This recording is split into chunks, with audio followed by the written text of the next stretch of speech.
Bugs crashing your pack's party? Whether they've got paws or sneakers, your pack deserves a home that's protected from pests.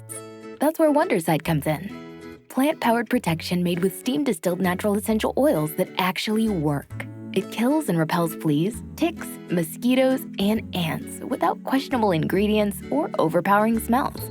Safe to use around kids and pets when used as directed, lab-proven to work fast, and proudly made in the USA. We offer sprays for pets, people, homes, and yards. Plus, spot-on treatments, collars, and even shampoos. Whatever your pack needs, we've got it covered.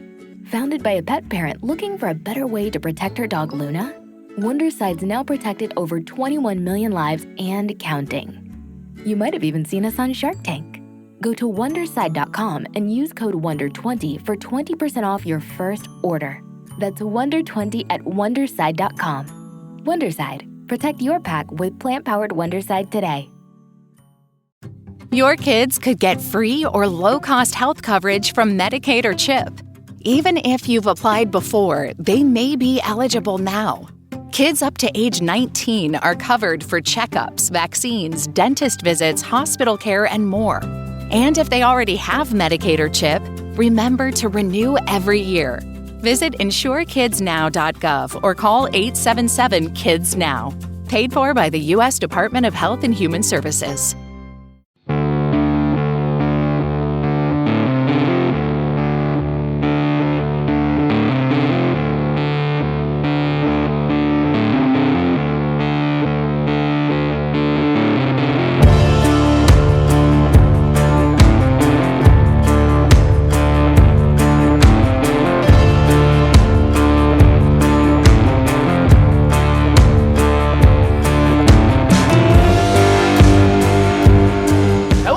Welcome to the Kulturecast. I'm Chris Stachiw, and I'm joined by my good friend. You have heard him on here before. He is the host of the award-winning Projection Booth... I almost said Production Booth Podcast. What the fuck? Projection Booth Podcast, Mr. Mike White. I don't think I've won any awards. Yeah, but like that doesn't matter. Facts can be manipulated as we see fit. Oh, that's true. Don't you know? What timeline are you living in? I'm living in the timeline of objectivity is dead, subjectivity reigns supreme.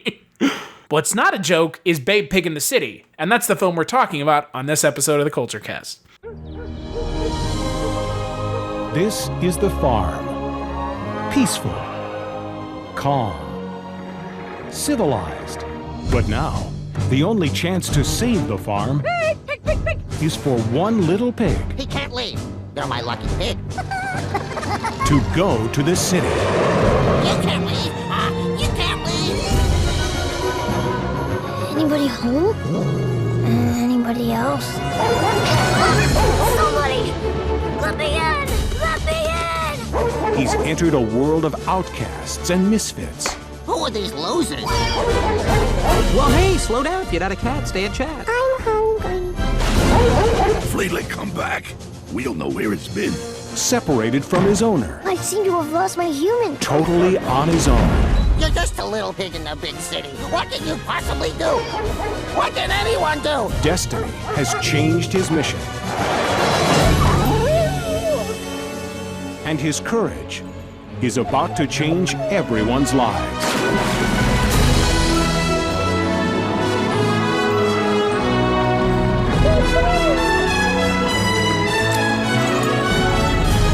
Whatever the pig says, goes. Fine by moi.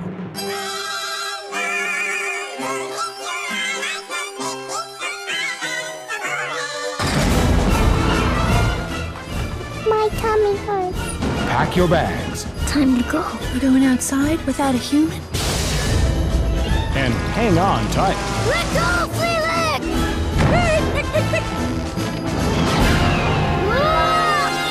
Hey, I'm swimming over here. Save the farm, babe! Save the farm! Ferdinand the Duck, witness to insanity. From the heart of the city comes the story of a pig with heart. I have a professional obligation to be malicious. Then you should change jobs. That'll do, Peggy. That'll do. Babe, Pig in the City. This place can really take it out of you. Tell me about it. I'm still hungry. So Babe, Pig in the City is directed by George Miller. Yes, that George Miller. We've talked about it a couple times, and we will talk about it a lot more on this episode. George Miller, director of such films as Mad Max 2, Mad Max Fury Road, Happy Feet 1 and 2. He has a very varied filmography. Film stars James Cromwell, Miriam Margolyes, Hugo Weaving, Magda Szubanski, and it picks up where the first film left off, the first film being Babe. First film was all about Babe and how Babe became a sheep-herding pig as opposed to a sheep-herding dog. And an accident happens at the beginning of this movie, and Babe and Mr. Hoggett's wife, played by Magda Szubanski, go on an adventure to the big city. What big city? Seems to be an amalgamation of a lot of big cities. All the big cities. Yes, pretty much. But let's just get right into it. Mike, was this your first time watching Babe, Pig in the City? It was. I have a friend, I used to do a zine called Cashews to Cinemart, and I had a friend, a playwright, Dave McGregor, and he wrote an article for me years and years ago about how Babe, Pig in the City is just the best film ever made. And I read the article and I was like, oh, wow, this sounds pretty incredible. I think he might have raised my expectations a little too much because when I watched it, I was just like, yeah, it's pretty good. But best film ever made? I wasn't feeling that. So, likewise to yourself, I have the first two films this month. One of them, we already talked about Legend of the Guardians, as I missaid it so many times. Apologies to any Legend of the Guardians fans, because there are out there. I know you're out there. You comment on my YouTube video or my YouTube posting of the podcast. So first off, sorry for fucking up the name so many times, but this is another film that is a fantasy film that I have had people telling me to watch for quite some time. Unironically, as this friend of yours that you were talking about wrote an article for you, unironically, I'm assuming. Yes. Yeah, not only did he write an article, but then years later, I went to see a play that he performed and wrote, and one of the characters in the play actually starts going off on how great Babe, Pig in the City is. And I'm just like, okay, yeah, he really likes this movie. This is the hill that you want to die on, my friend. It's his thing, man. I'm like, okay, hey, David, go for it. Well, so here's the thing. I can see someone getting as wrapped up in this movie as your friend. Mm-hmm. It is not a film for children at all. It is the antithesis of a children's film. It is a children's film. It is an adult film masquerading as a children's film based solely on the poster/cover art of the film. The way I describe the plot also should seem like a children's film, but at its core, it is not a children's film. At its core, it actually is pretty topical in a kind of surprising way, and we'll get to the kind of the themes of the film. But like I was saying, like yourself, I had people talk this film up to me, and I think they did the same thing your friend did. I think they oversold it. That's not to say it's a bad movie. I actually really enjoyed it. I think people need to calm the fuck down when it comes to talking about how great this movie is, because when someone says it's amazing, it feels like you're quantifying it based off of the fact that it looks like a children's film. Right. Children's films can be good anyways. They aren't all bad. I know we talked about it in the last episode. I'm curious your thoughts, Mike. I mean, children's entertainment, for kids, there is the sense that it is not given the most thought because the assumption is kids don't need much to be entertained. I really don't agree with that. I mean, I'm not saying that that's reality. Yeah, I'm saying that's perception. I don't think that's your statement. That's like the perception, and right. I disagree with that perception. I mean, having a now 6-year-old granddaughter and watching the stuff that she watches, I mean, I'm seeing references to all these different things. I'm seeing some very, very good writing, some very funny things that are going on. So, I mean, and I've been watching, I've been watching SpongeBob for like 20 years, and like The Fairly Odd Parents. Just there are so many good children's programs out there and great kids movies too. There are some really shitty ones, but there are some great ones out there as well. So Your kids could get free or low-cost health coverage from Medicaid or CHIP. Even if you've applied before, they may be eligible now.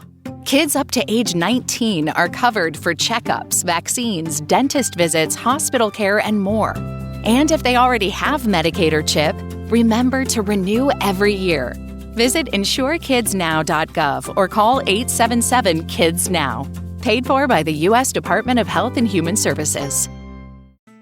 Bugs crashing your pack's party? Whether they've got paws or sneakers, your pack deserves a home that's protected from pests. That's where Wondercide comes in. Plant-powered protection made with steam-distilled natural essential oils that actually work. It kills and repels fleas, ticks, mosquitoes, and ants without questionable ingredients or overpowering smells. Safe to use around kids and pets when used as directed, lab-proven to work fast, and proudly made in the USA. We offer sprays for pets, people, homes, and yards. Plus, spot-on treatments, collars, and even shampoos. Whatever your pack needs, we've got it covered. Founded by a pet parent looking for a better way to protect her dog Luna, Wondercide's now protected over 21 million lives and counting. You might have even seen us on Shark Tank. Go to Wondercide.com and use code WONDER20 for 20% off your first order. That's WONDER20 at Wondercide.com. Wondercide. Protect your pack with plant-powered Wondercide today. Yeah, you can't lump everything into just a big old bag and say, yeah, kids' entertainment is just mindless. No, and that's unfortunate because the public perception is that. It is that children's entertainment doesn't warrant an adult sitting down and giving it fair attention. I mean, you hear about it all the time. Oh, I'm being dragged to go see Frozen 2 by my kids. First off, Frozen 2 is actually pretty good. Yeah. In regards to what it's talking about in the film, it might be a little kids' gloves with the themes, but it's also for kids. Like, the kids aren't going to be approached in the way an adult would be to talk about the themes of the movie. And that's okay. That's perfectly fine. But yeah, this idea that like children's entertainment is effectively lesser entertainment because it's for kids really bugs me, because you watch something like this, which again on its face is for kids, and it's nothing like a normal children's film. It's not a children's film at all. And I appreciate that you have people and studios taking chances on more, I wouldn't say adult, but more kind of mature children's films, because children are very impressionable at an early age, and a lot of the things that they see when they're growing up are going to make a lasting impact on them. And it's important to not just feed them the same bullshit over and over again. It's important to find things that maybe push the boundaries a little bit, that introduce some interesting topics and themes to them in a way that they can understand. And then we come to Babe, Pig in the City, which is kind of a melange of all of those things. Yeah. It gets dark. It gets really dark. Yeah, really dark. Yeah, I mean, at one point there's a dog drowning in a river, and all the animals are just like, "This is what it is. Bye-bye." And Babe's like, "Fuck no." That puppy who says, "Oh, my owner put me in a bag and threw me in a lake." I was just like, "What?" Yeah, what? I know, and that's like right after the scene that I was talking about. So it's just like it doesn't give up its soul in being a children's film, and that's kind of the thing that children's film kind of feel soulless because they're entertainment made for kids. And this film does not fall into that trap of being soulless because it really approaches and addresses topics like animal abuse in a way that's like shockingly endearing for a film about a CGI mouthed animal puppet at times. Yeah, and I like the way that they will integrate the puppetry with the action. So, I mean, it's almost always pretty evident when you're dealing with a puppet versus a CGI mouthed animal, but hey, it works. Well, and look, this film came out in 98, so we're not even anywhere near where we are now with CGI animals. I mean, even looking as far back as the last movie we talked about, Legend of the Guardians, all CGI came out 12 years after this film, so that's how big of a leap they're taking in regards to the quality of the CGI. But to your point, for the most part, rather seamless. I mean, when they cut in close on Babe at one point early on in the film, when Babe is in a cage talking to the, oh God, what's the kind of animal? The beagle, excuse me. At the airport, very obviously a puppet. But there's something just so endearing about late 90s, like animatronics that, like, you know, because again, I would have been 8 years old when this film came out. So there's something about it that's just inherently endearing to me that I kind of associate with my childhood. So it doesn't irk me. And it's good puppetry, too. Oh, yeah. I mean, as opposed to that nightmare Call of the Wild with Harrison Ford from last year? I thought it was this year. Was it? Who knows? I think it may have been early 2020, though 2020 in and of itself every week feels like a year, so. And that thing, I want to see the cut of that where it is just the guy in the suit pretending to be a dog. You know, that's what I want to see, because it's, as a movie, having that CGI dog doesn't work. Having a dude pretending to be a dog throughout the entire movie, I think might have worked. I didn't watch it because it looked I mean, again, I have a hard time with CGI animal movies like that, because it's like, I know at the end of the day, there's not a real performance from an animal. Like, it's very obviously CGI. He was acting with a dude. I mean, it was very Andy Serkis, Lord of the Rings, painting the guy out, but having the guy, like, with the arm stilts, like almost like Planet of the Apes, having him there so that the eye lines matched. It was nuts to see the making of it. The making of sounds almost more interesting than the film. Yeah. But back to Babe. So a film like this, at least in my opinion, I'm curious your opinion, Mike, outside of the viewable aspects of it, the CGI, the puppetry, the acting, this film is going to live and die on its voice acting and the voice actors' performances, because again, all voice acting is not created the same. If you go and watch a lot of cheaply made cartoons, you can tell when the actors are phoning it in and they just don't care and they seem disinterested and they're there for the paycheck.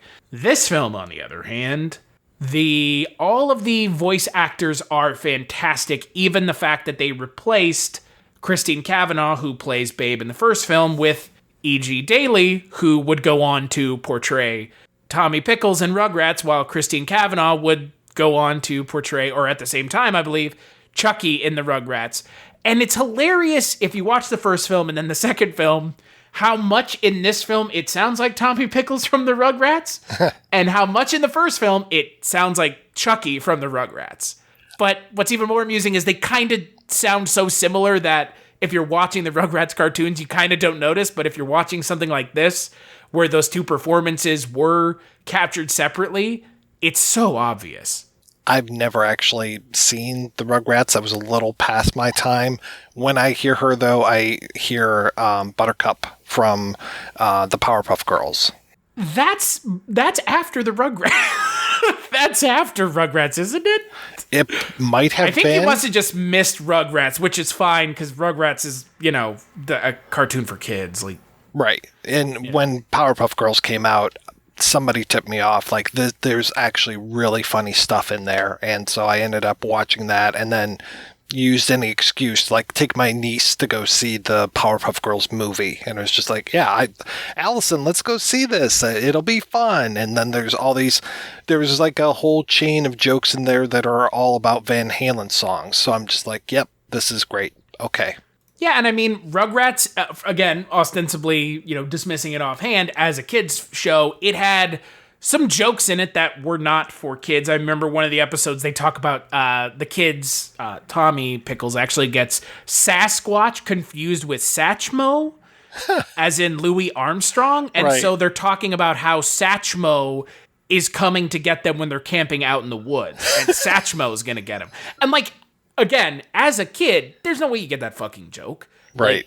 Like, even if you're a rather learned young child whose parents maybe let them listen to jazz music, you might not put two and two together. And you see stuff like that in Babe Pig in the City, because from the get-go, you know that this film, it's not taking place at the farm, obviously, it's taking place in the city.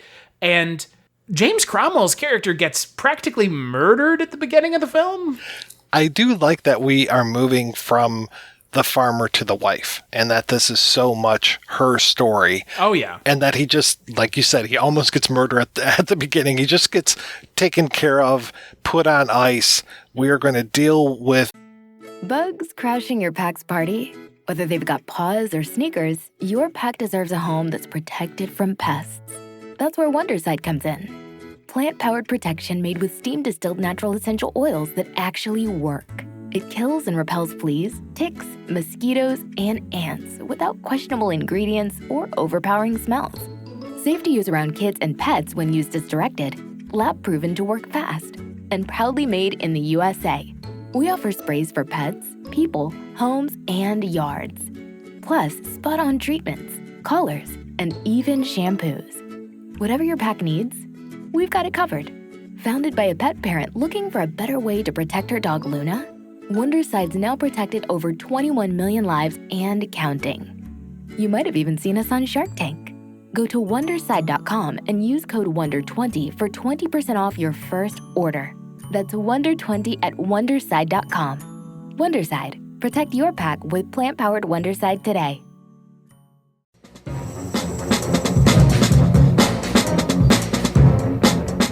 Hello, this is Aaron West. I am the author of the A24 New Wave.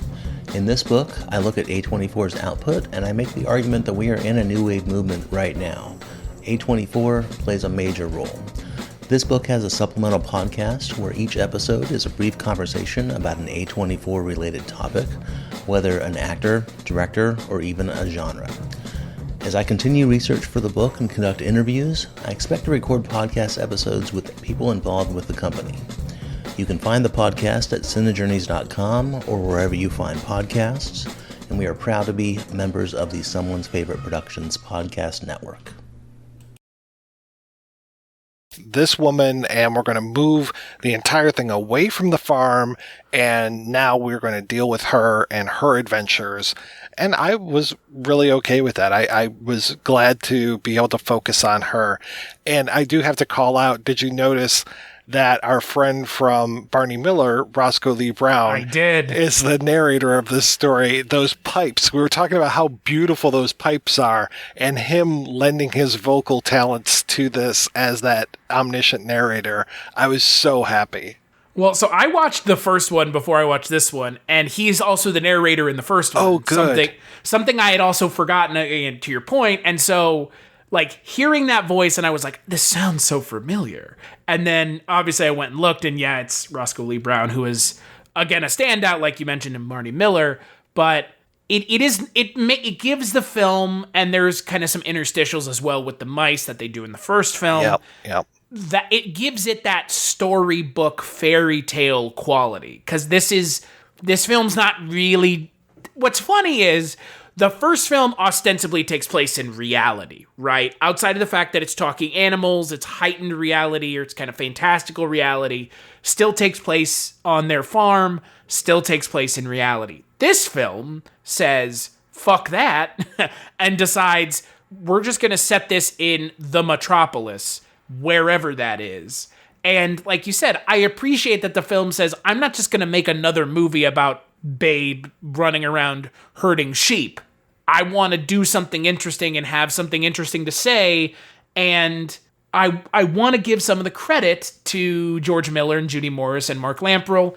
Judy Morris, we talked about her last month. She was in Razorback, playing Beth Winters. The three of them have clearly crafted a story that they have something they want to say. Mm-hmm. And there are a couple themes in the film that it kind of sticks to, but you have to give them credit for looking at this film and, looking at the first film and going, we don't want to tell a story about a pig that herds sheep. We want to tell a story about animal racism and classism. Well, and kind of people, what would you say, like illegal aliens is what I picked out a lot with, especially this hotel where it's like, no, we don't cater to those people. But then, you kind of sneak people into the side door, and it's this haven for basically illegals, quote unquote, where it's like, oh, okay. And so they actually have a place where they can all go. And then it's threatened by this piece of shit that lives across the way from them who's just like, oh, they're at it again. They're at it again. This Mrs. Kravitz, like, on steroids kind of thing. And I did like her comeuppance at the end. That was nice. But yeah, this whole idea of, like you were saying, it's like racism, animal rights, illegal aliens, just so many things can be read into this metaphor, these animals in the hotel. And I don't think it's outside of the realm of reality that those themes match up with the film. I mean, sometimes, and you know, especially with your podcast, we talk about more loftier films, more experimental stuff that's not going to show up on my podcast, and it's not because I don't like it. It's just that's not really my bag versus the projection booth. It's interesting to see a film like this, which wears its themes so on its sleeve, because you don't have to do a lot of digging. That's kind of what I'm getting at.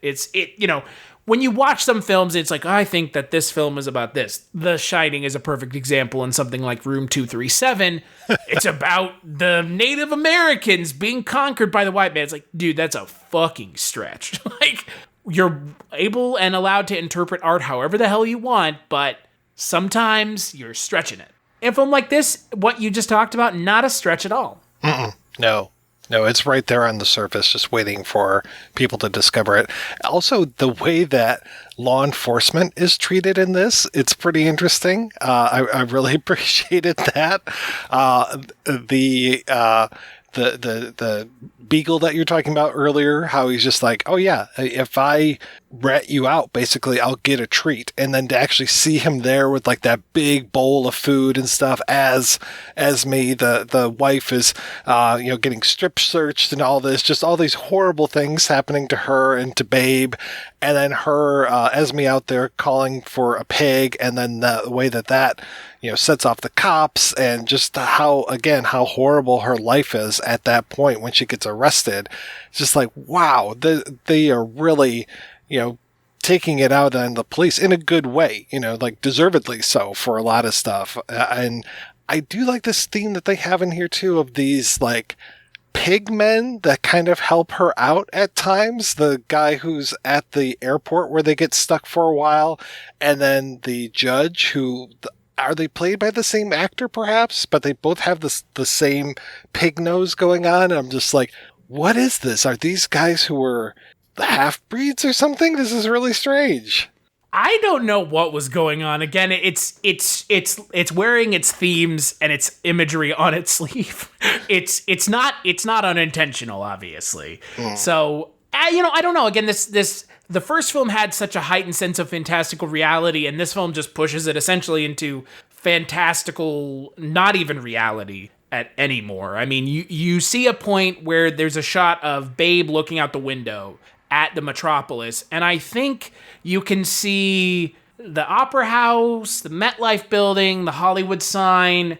I want to say you can see the Statue of Liberty as well. Yeah, you see the Golden Gate Bridge, the Sydney Opera House, you might have already said. I was just looking up. They are two different people. It's Van Epperson as the night cleaner and Kim Story as the judge. So they are two different actors doing that. But it wouldn't surprise me if they were the same one. Yeah. I mean, again, it's the film is very obviously trying to have something to say, and as much as I like it, and this is kind of where the critique comes in, it felt like it should have picked one thing, not like six, because it gets a little muddy toward the end, which is unfortunate because the final sequence of this film is fucking insane. It is physical comedy in a film that is not, I guess it is a comedy. I don't know what the hell to consider Babe, the first one. It's a drama about a pig that's a sheep herder, and this film is a drama about a pig that's a sheep herder that goes to the city. I mean, I don't find these movies funny. I know it's supposed to be a comedy. It's billed as a comedy on both Wikipedia and IMDb. Not that those are any sort of bar by which we measure everything, but those are just general titles and tags given to things. I didn't find this movie funny. Did you? I found parts of it funny. I liked the way that Stephen Wright, just Stephen Wright's voice. I was going to say, Stephen Wright, whenever he's in anything, it's kind of hard to not typecast him, you know? Yeah. And I liked the way that he was abusing English, and I was glad that I had the subtitles on while I was watching this to see the roots of the words that he was taking and twisting. So I appreciated his dialogue quite a bit. I mean, this movie, I almost turned it off at first just because when the Capuchin goes up and steals the suitcase and then takes it down to their room, and everybody's just like, what are you talking about? You know, just kind of like doing that, like gaslighting to Babe. That kind of stuff really pisses me off in movies. And I'm just like, why are you doing this? You know, like, listen to this pig. This pig is trying to, you know, set things right. Why isn't anybody paying attention? It's like Lemony Snicket. Like, I can't stand watching Lemony Snicket because it's like the kids know that shit's going down and the kids keep trying to say stuff and all the adults aren't listening. And it's almost the same way where once, you know, Babe is able to, you know, talk to, he can't talk to, but once the Mickey Rooney character comes in, I'm just like, okay, good. Now they'll get it all sorted out, or the woman that runs the hotel will sort this thing out or something, but it never happens. And I was just like super angry. And I know that's the inciting incident to really kick the movie into gear, but I was just so angry watching that. So I didn't find that funny at all. There were moments where I laughed, but for the most part, there was some, like we talked about, deadly serious stuff. The whole thing of the orangutan who feels naked when he's not wearing clothes, and he just seems like the most poignant character in the entire film. Like, I would have almost liked a movie just about that character. Well, and I give a lot of credit to that to James Cosmo, who, I mean, he's a fantastic Scottish character actor. Trainspotting, Braveheart, Highlander, Ben-Hur, the new Ben-Hur, unfortunately, Chronicles of Narnia. His performance is so kind of what you expect from him if you know who he is as an actor, that it's not really anything that he's not normally asked to do. But again, that performance really would normally have no place in a film like this. Mm-hmm. But yet it totally works and it totally makes sense. And you have this great payoff at the end of the film where he's the one who saves the final baby chimpanzee that falls from the chandelier. And you kind of see his character come full circle and you see him accept Babe. And then you see all of them end up at the farm at the end of the film. Spoilers, but I mean, come on. Even if it is not a film for a younger audience, it does still have a happy ending, thank God. Yes. I don't know. I mean, at the end of the film, if they were all loaded up into a truck and there's the shot of the back of the truck being lifted up and it says, you know, fucking animal food factory, I wouldn't have been fucking surprised. Yeah. I mean, with this movie kind of going for it, if all at the sort of at the end, it was just like, and they were all cut up into animal food. It's like, what the fuck, movie? But you do have a character other than the main character, and you actually have several characters who go on a transformative journey together. Mm-hmm. And, you know, coming back to Stephen Wright's character, even Stephen Wright's character, who is a, like you mentioned, kind of gaslighting chimpanzee, even he has a journey. Yeah.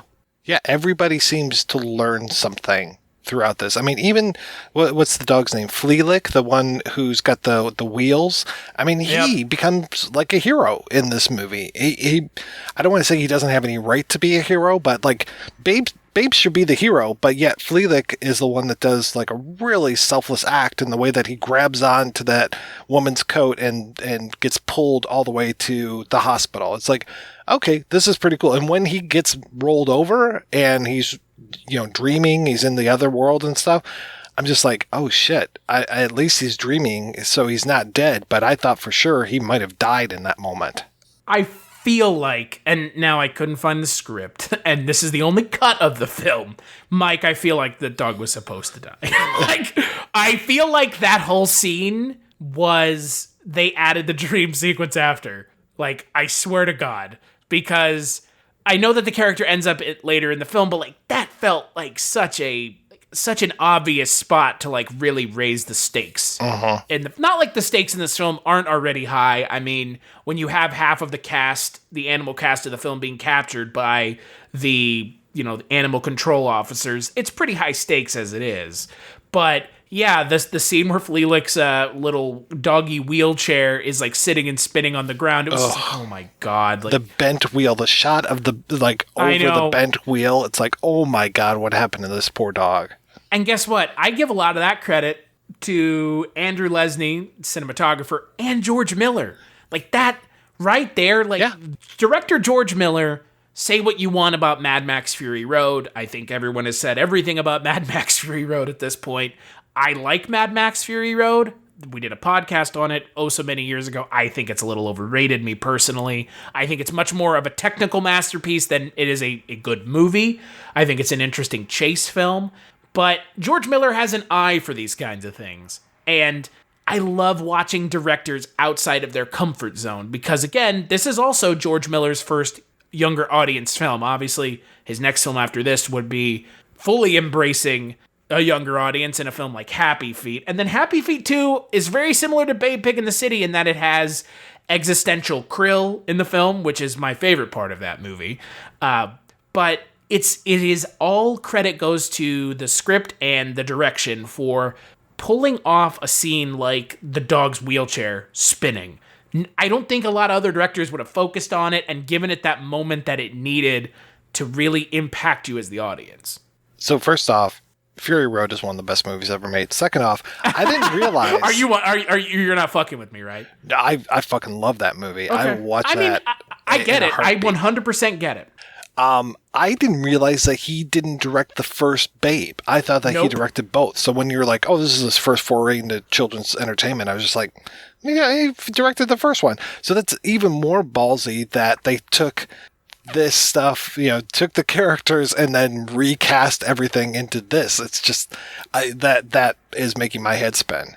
Well, the original director of the first movie, Chris Noonan, apparently falling out. He didn't even show up to the Australian screening of this film, which is unfortunate because, look, the first Babe is a great film. Mm-hmm. It is a very well-made it grabs your heart and doesn't let go. It's a very well-made film with some good performances, James Cromwell specifically, and this film is completely different. I would venture a guess that if you went to see this film, and I was looking at some... Oh, the reviews. The reviews are fucking brutal. Yes, they are. Yes, they are. But I also look at it as adults having no idea how to approach a film like that. I think people were taken aback by this fucking movie. There were people who hated it, but at the same time, I did see so many people who just loved the shit out of it. And I was like, okay.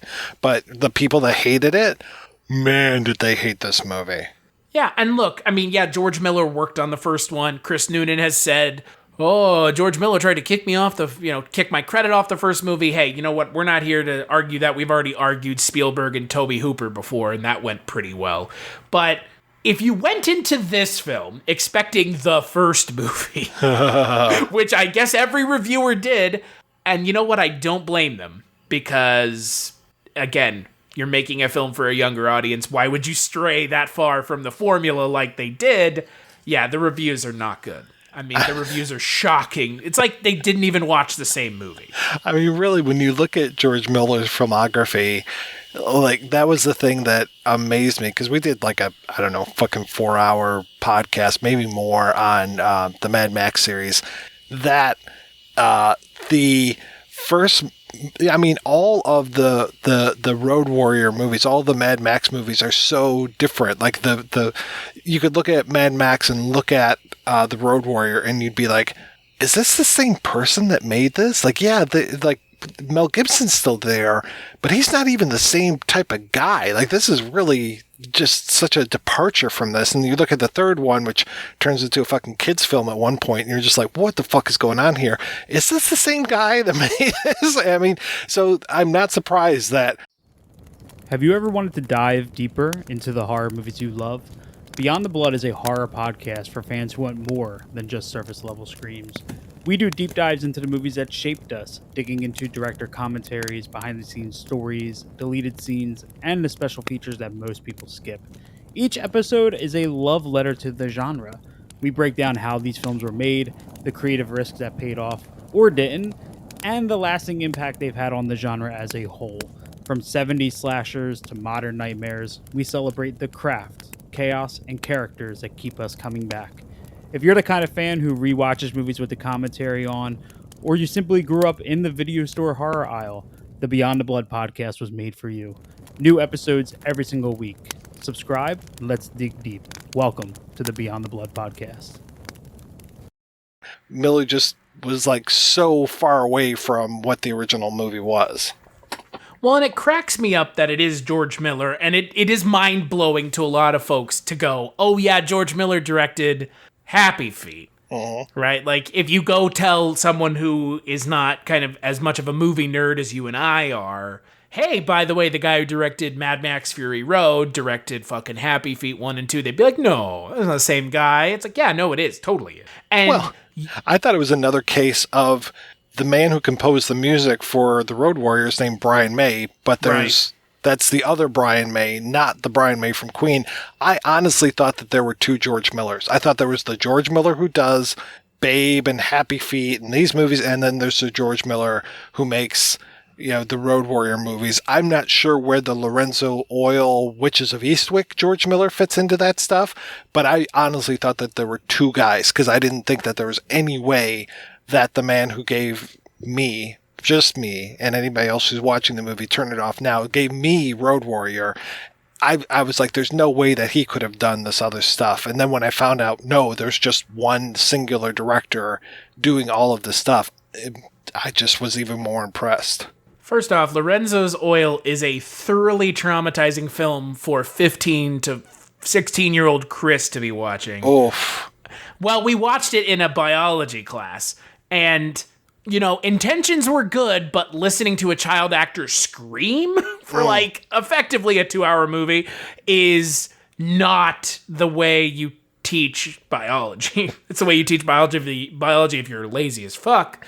But normally you look forward to movie day at school, right? That's kind of the whole joke. Oh, the teacher, for those of you who are maybe too young to remember this, but a lot of you would, when the teacher would wheel the CRT TV in on the roller with the stand and go sit at their desk and fuck off for an hour, and you'd watch something. Lorenzo's Oil, not what I wanted to watch. And funny enough, do you know what the second film and only other film we watched in that biology class was, Mike? Steel Magnolias. Wow. Just because she had diabetes? I thought she had some... Doesn't Julia Roberts' character have some genetic... I don't remember. All I know is Steel Magnolias has Olympia Dukakis in it, best actress name on the planet, so... I don't know what George Miller was doing before Babe Pig in the City with Lorenzo's Oil and 40,000 Years of Dreaming. But yeah, this movie is just, it is weird, again, focusing on the reviews, because Roger Ebert, who, again, I do not take anything he says as the gospel truth. Roger Ebert wrote books about movies he hated. So you tell me who's doing... you tell me who's not doing harm to the industry he's part of. He gave this movie a 4 out of 4 and said that it was better than the first one. Glowing review. He's one of the few really glowing reviews for this film. Yeah. Which is shocking. You never knew with him what was going to happen. No. I mean, there were a couple safe bets where it was just like, okay, Boys in the Hood, he's going to give it thumbs up. Menace to Society, he's going to give it thumbs up. But anything else, who knows where he's going to go with this stuff. Well, I remember when Siskel and Ebert got into a huge kind of holier-than-thou debate about, Nightmare on Elm Street. And they're like, this is tantamount to pornography. It's like, you guys, you old fucking fuddy-duddies. Even then, I mean, you go back and look, I wish Father Malone was here for this, because Father Malone and I have dubbed each other Siskel and Ebert because we know how much it pisses the other off. But yeah, I mean, look, Gene Siskel was, in my opinion, I'm curious your thoughts, he was the better of the pair, but he also died. I liked Roger more. Really? Yeah, and I don't mean... Did you like Roger Ebert? I liked Roger more. I liked Roger Ebert. Timothy Dalton, I think, could have gotten some better scripts. I really wanted to like him, but I think the writing was to blame.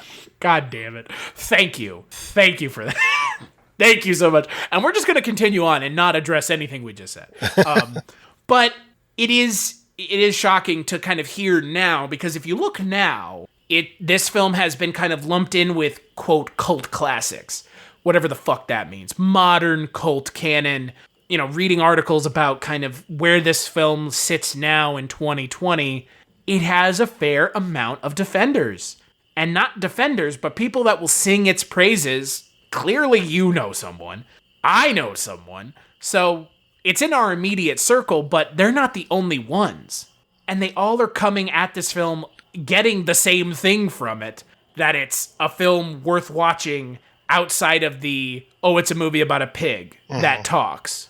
Right. It shouldn't be that mind-blowing that there's ostensibly a kids movie that is hiding an agenda that talks about other things, because we've seen that many times before.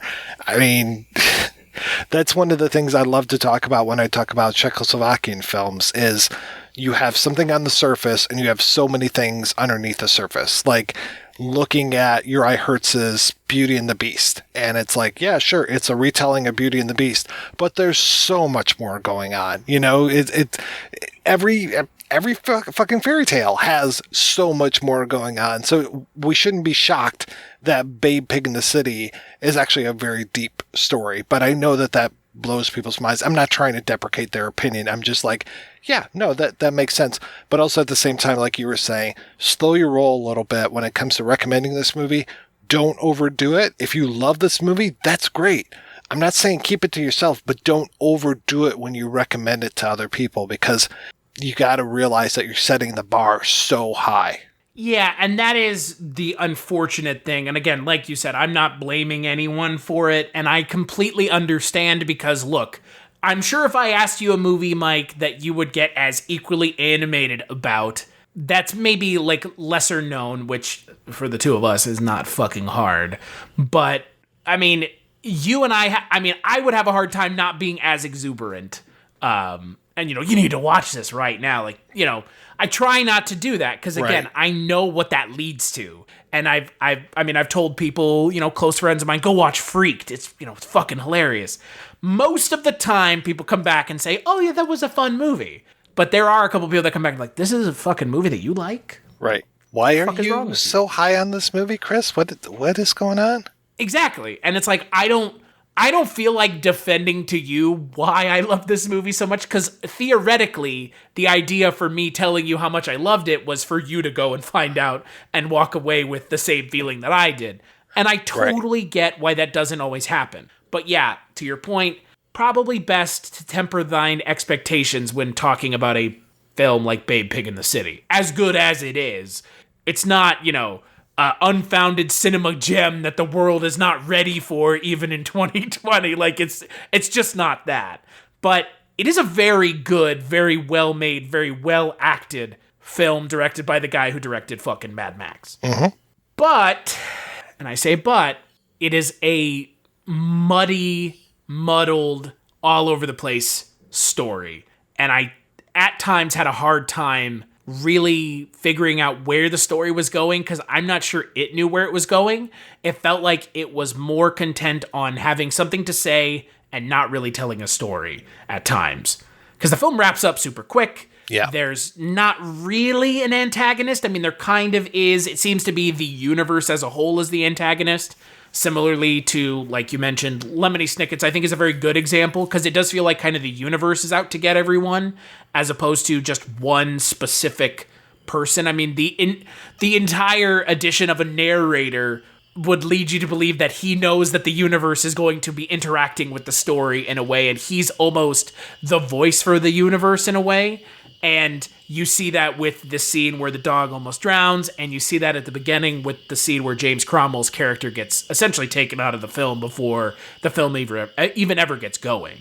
Right. That whole, what is it, the question that gets asked, and that it keeps repeating it, you know, like, why did this happen? What if this hadn't happened? What, you know, and just the way, you know, he should have held on to the rope and all of these things. Yeah, it is very much Babe versus the universe, because I mean, the neighbor across the street is a little bit of an antagonist. The woman who's running the pound is a little bit of an antagonist. The way that the people come in and clean out the hotel of all of the animals that are living there, I really thought that they were from, like, I don't know, Nim or something. I thought that they would be experimenting on these people, these animals. I thought that it was going to go even darker than it already was.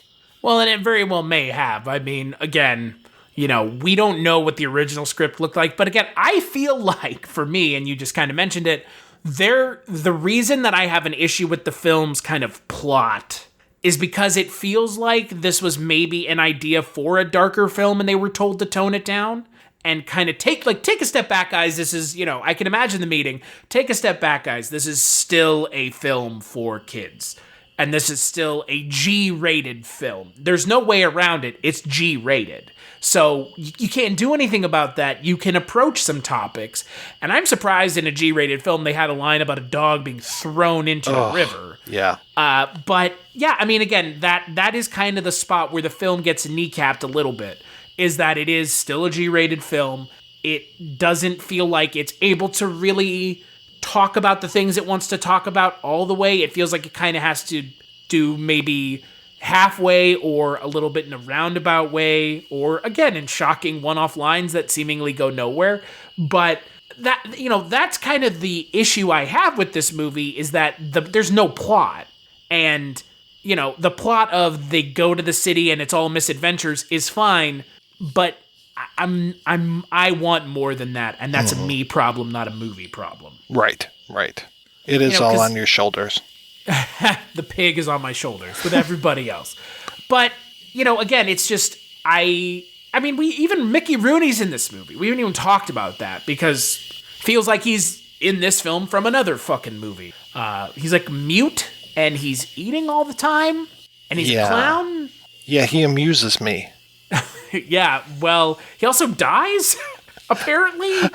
Yeah. Quote unquote dead. Before we started recording, I asked Chris, I was like, what the hell happened to the character? Because he just seemed to disappear. And you reminded me that he's taken out in a stretcher at one point, but it's like, I don't even remember that. Well, he apparently dies, because we never see him again. The Wikipedia, which we do use to kind of make sure we understand what the hell is going on sometimes, claims that he goes to the hospital in a food coma, but then the character of Miss Flume, played by Mary Stein, says, like, he's dead. Like, you don't die from that. Right. Food coma is not a real coma. Postprandial somnolence is a real thing, a food coma, you know, whatever you want to call it, but, like, you don't die from that. Even in a children's film, you don't die from that. But again, he feels like he's here from another movie. He really does. And the scene where Babe kind of destroys his act is a great scene. But, like, I want to know, what the fuck was Mickey Rooney doing in this movie? Yeah. He doesn't add anything. It was strange. I mean, it was kind of stunt casty a little, but, like, until the movie started rolling and he showed up on screen, I had no idea that he was in this. I'm not trying to, like, you know, denigrate him. I'm just like, oh, okay, like, he's kind of a big deal, and that he shows up in this and just, you know, does his little spiel and stuff and then goes away. I'm like, oh, okay, that was interesting that it was just such a quick part, and I never heard, maybe it was in David's article, but I do not remember, like, oh yeah, and Mickey Rooney is part of this lunacy. And he's a clown doing a clown bit to an Edith Piaf song. Like, right. What? Who are you writing this movie for? Like, I genuinely wonder what some of the choices are that they made. Mickey Rooney going darker. The going darker pays off, but the Mickey Rooney character, again, it's another addition to this film that goes nowhere. It feels like he's introduced to introduce the Stephen Wright chimpanzee kind of enclave that's in this hotel apartment for wayward animals. But yeah, I guess he dies off screen, ? Yeah. They say he's got the worst name in film history. Fugly Flume. Fugly. It's not even a name. That's not a person's name. Yeah, when they kept calling him Fugly, I was like, that means something.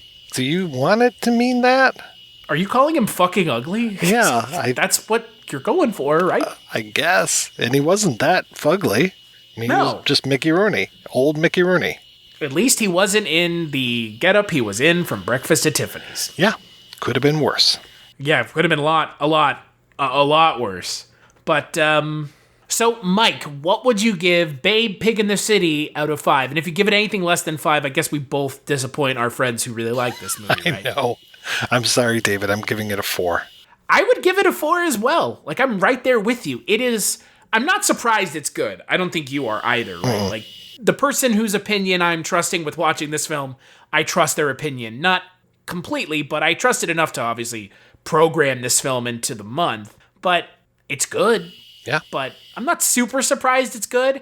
I'm more surprised at how it didn't live up to what they had talked about. Right.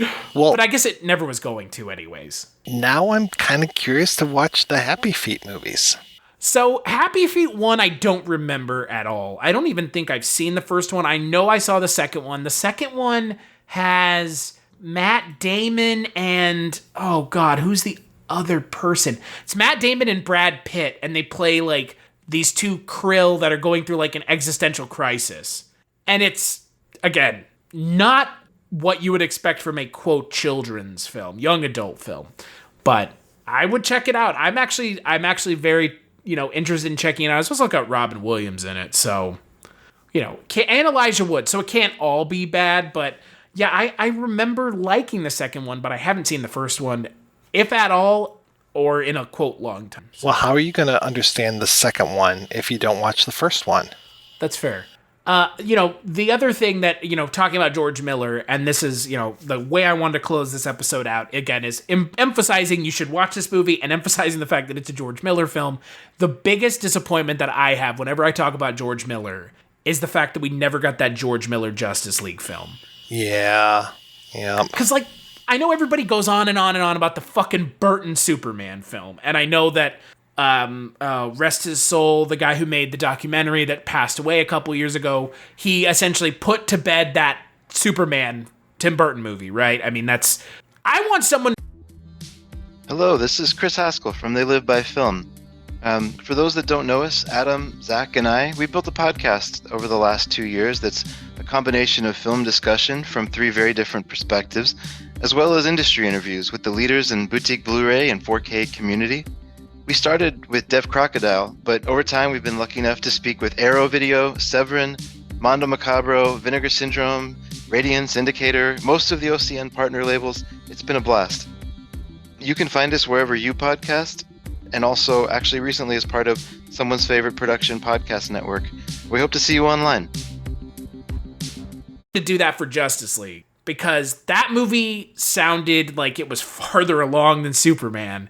And the upside for that film would have had massive ramifications on Hollywood for a very long time. Right. I mean, I read many of the scripts for what that Superman film was supposed to be, and it was garbage. So, it's like... No, that Superman movie was not going to be good. It was going to be something interesting to look at. Yeah. But I don't think it was going to be good, guys. No, I think it would have been kind of a disaster had it actually gotten made. I mean, it's like I was just reading an article about Indiana Jones 4, and it's like, oh, there are some redeeming things about Indiana Jones 4, and it's like the only good thing I can say about Indiana Jones 4 is I read the script for I think 3 drafts before they came to Crystal Skull, and those were even worse than the Crystal Skull. So that's the only good thing I can say about it, is that it's not as bad as it could have been. Yeah. No, I 100% agree. Again, that documentary, what the hell is it called? Oh, man. What, The Death of Superman Lives? That's what it is, yep. Yep. I think it puts to bed that movie pretty succinctly. Yeah. I want something like that for Justice League. I mean, Justice League was going to have Armie Hammer as Batman. Guys, if that doesn't sound appealing, I don't know what does. Armie Hammer's a great fucking actor. The woman who was going to be Wonder Woman, she's in Fury Road briefly. She's one of the mothers that Furiosa goes to see. I think she might even be that's bait. I think that's the woman, is the naked Megan woman Gale. in the cage. Yeah, she is amazing. I've seen her in other things. She used to host, I think it was Project Runway, the Australian version. So I was very familiar with her. And when I heard that she was going to be Wonder Woman, I was like, oh, fuck yeah, she could do an awesome job.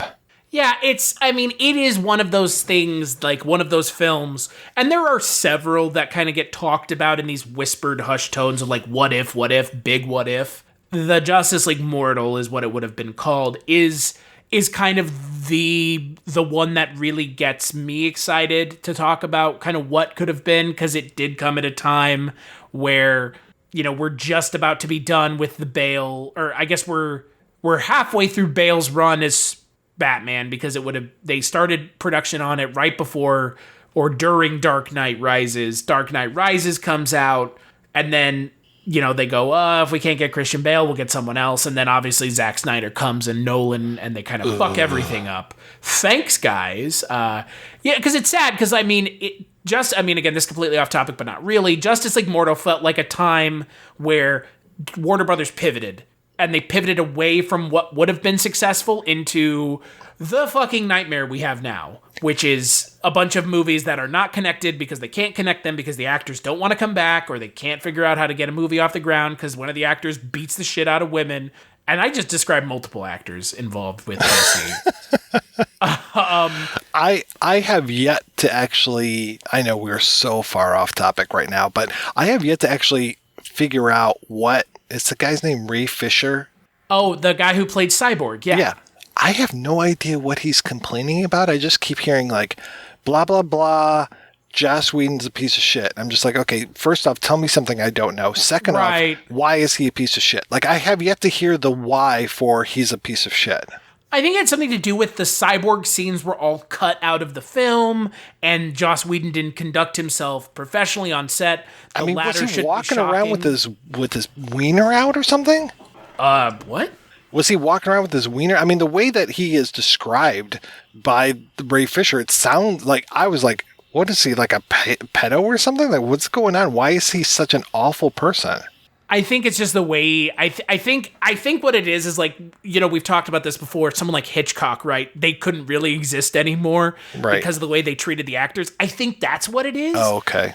Which is weird, because like you've never heard that about Joss Whedon before. You've heard other things, other improprieties and other things that he's done, but you've never heard that. Right. At all. Because, I mean, you never heard that when he worked on Avengers 1 or 2. Avengers 2, you heard him bitching about Marvel kind of treating him poorly because they wanted him to shoehorn every fucking thing into that movie. But you never hear Joss Whedon being painted as poorly as he's being painted now because of Justice League. He's gone, like, completely quiet. Yeah. Shockingly so. Yeah. So... yeah, I don't know. Justice League Mortal, George Miller was going to direct it. It might not have been amazing, but it would have been better than what we got, which was a film that now we're having a studio spend $70 fucking million on to fix. Are we going to have to do an episode about the quote unquote Snyder cut when it comes out? I think now you signed yourself up for it. It's going to be like 4 fucking hours long, right? Like, how can it be the Snyder cut when it's like, oh, we're reshooting this. We're adding like fucking Will Smith to the movie and this person and this person and this. And I'm like, that's not a cut of a movie. That's reshoots. That's new stuff that you're shooting. And look, both of us are huge fans of Ozploitation film. Mike White March last year of 2019 was Ozploitation. And the fact that Hugh Keys Barron was going to be in Justice League Mortal pisses me off. God, yes. He supposedly was going to play Martian Manhunter. I don't know if that would have worked, but I mean, look, he played Immortan Joe, and everybody shit their pants at how great that was. So, I mean, he didn't have to do much. He's fucking amazing on his own. Yeah, exactly. I mean, he's hiding underneath all of that stuff, and he still gives that amazing performance. Exactly. You can't even see the man's mouth move in the entire movie, and it's just with his eyes and with that voice. Yeah, and again, there's just so many like what ifs in Hollywood that get kicked around, but Justice League Mortal for me is the one. And that's because A, I love Superman and I love Batman, and B, because I know what we ended up getting, and what we ended up getting ended up being a bigger fucking headache for Warner Brothers. I think they probably wish they had made Justice League Mortal, all things considered, given, where we are now. And to your point, we're going to have to do a podcast on the Snyder Cut. I don't want to. I already talked about Justice League. That movie's a piece of shit. Yep. It is a bad film made by bad filmmakers who don't understand what it takes to make a good superhero film. As much as I don't like the Nolan movies, Christopher Nolan at least kind of got it, or kind of said fuck it and did his own thing anyways. That's more of what it was. But yeah, Justice League Mortal could have prevented all of the Snyder Cut bullshit outright. Like, we would never be talking about Zack Snyder and Joss Whedon making a film together, even though they didn't. I want to live in that world. Please. Yeah, please. God. But all of our bitching aside, let's take a break and we'll play a preview for the next Kulturecast.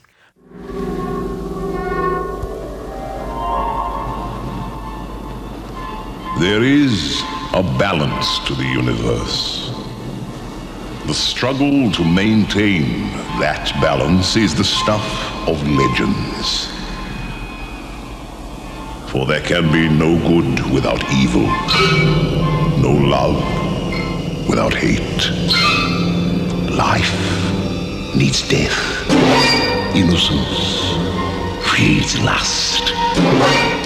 There can be no heaven without hell, no light without me. I am darkness.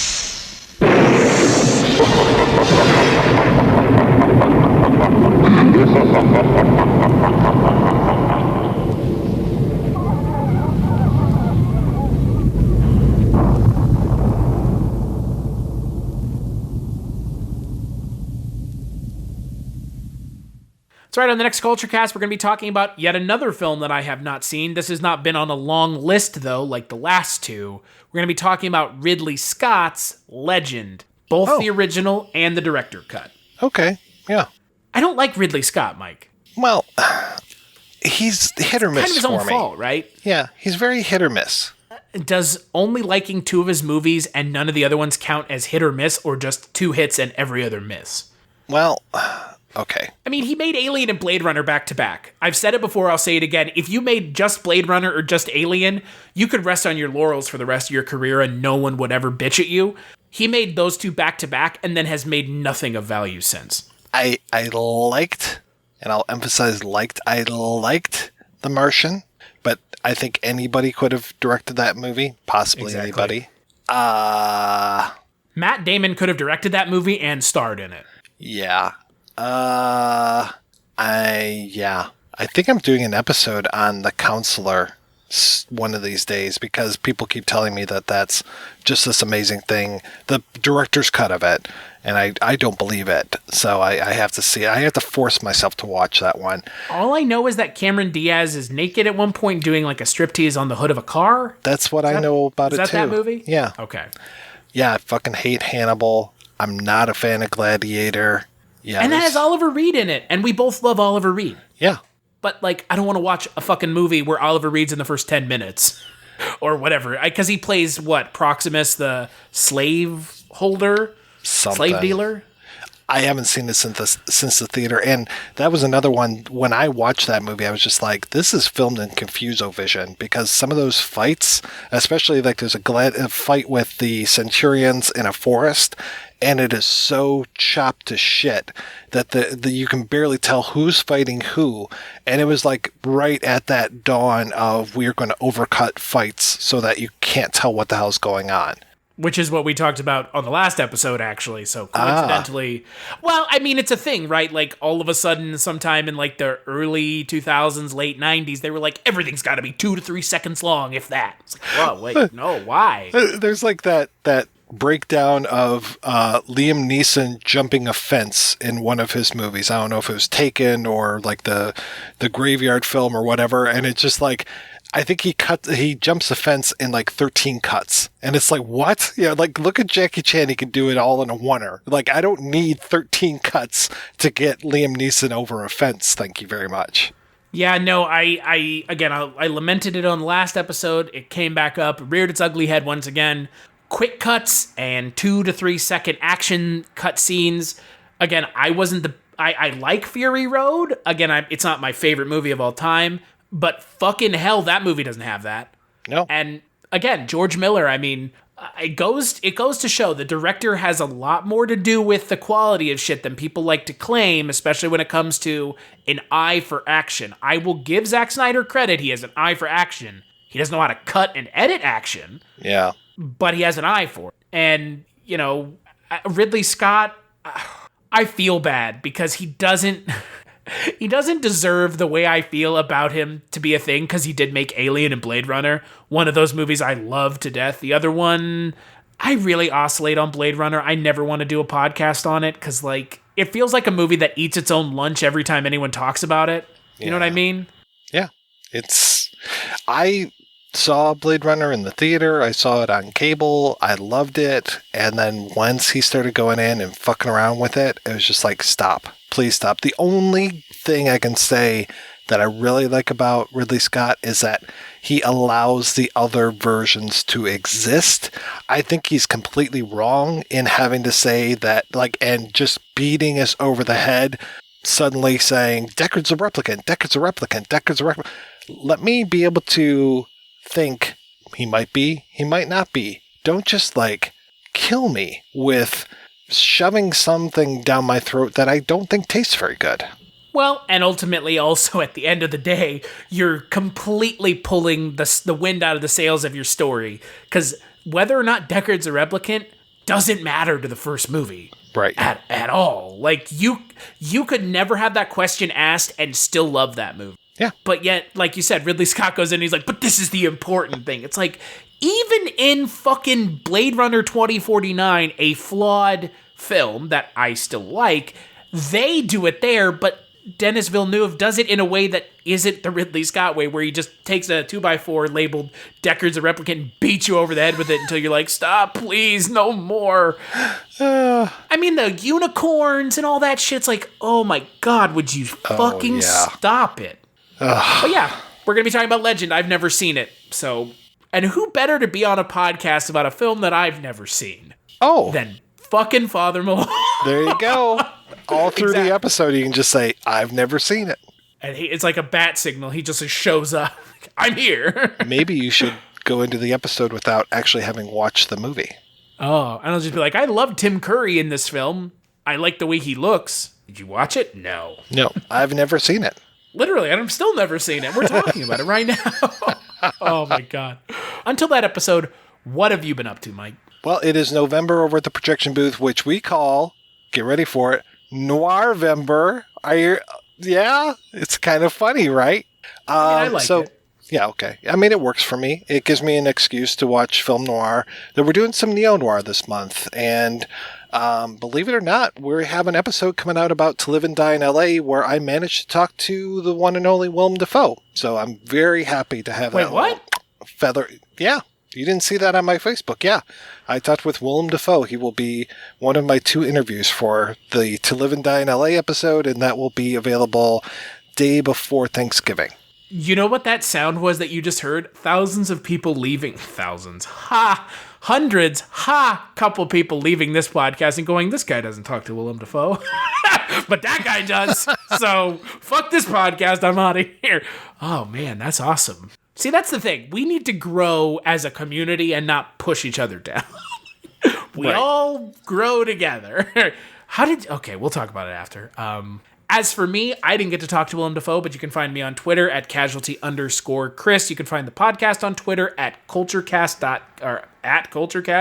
and on the internet at Kulturecast.com. Big thanks to you, Mike, for joining me. I know we had a little bit of a host shuffle here on this episode. A couple people, I think 3, actually dropped off. So it ended up being me and you. But you were not my second choice, so don't even level that against me. But yeah, and as always, make sure to check out the next episode.